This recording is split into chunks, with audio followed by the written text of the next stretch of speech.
Bonjour, je m'appelle Sébastien, je suis originaire de l'Oise, natif du bassin craillois.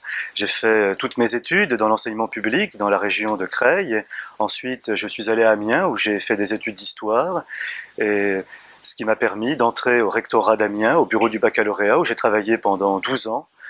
Je suis très attaché à cette ville d'Amiens, mais plus attaché encore au département de l'Oise, où j'ai mes racines familiales et où j'ai connu le Christ pour la première fois et où je me suis vraiment enraciné dans la vie d'église.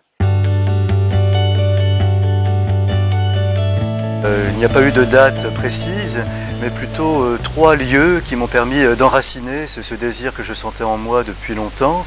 Ça a été d'abord l'école de l'Évangile, un groupe biblique à Amiens auquel je participais tous les mardis, qui m'a permis de lire avec d'autres chrétiens la parole de Dieu et de m'en laisser investir.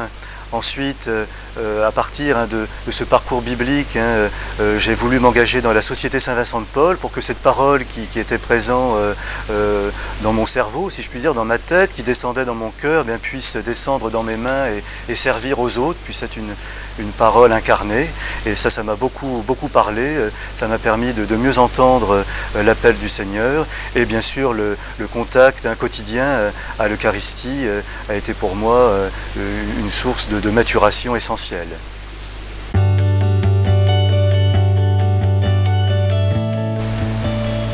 J'ai vécu particulièrement deux moments forts dans mon année diaconale à Senlis.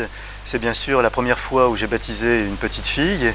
Ça a été vraiment extrêmement joyeux, un moment de renaissance où j'ai vraiment senti que je n'étais qu'un instrument au service du Seigneur et que c'est lui qui baptisait et qui faisait de ce bébé sa fille adoptive.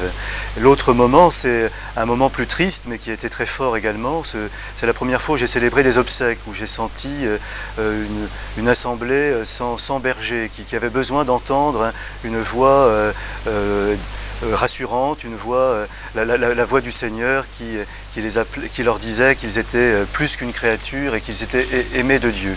C'est vraiment les deux moments qui m'ont marqué dans cette année diaconale.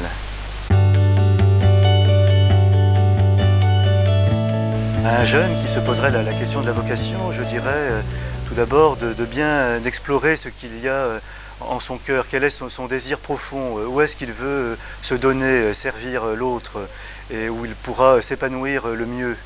Ensuite, je lui conseillerais de trouver un bon ami pour en parler. Ça peut être un prêtre, et il existe dans le diocèse le service des vocations, le groupe Emmaüs, où il pourra cheminer avec d'autres qui se posent les mêmes questions, et ça pourra l'aider à cheminer et à trouver les lieux où pouvoir répondre.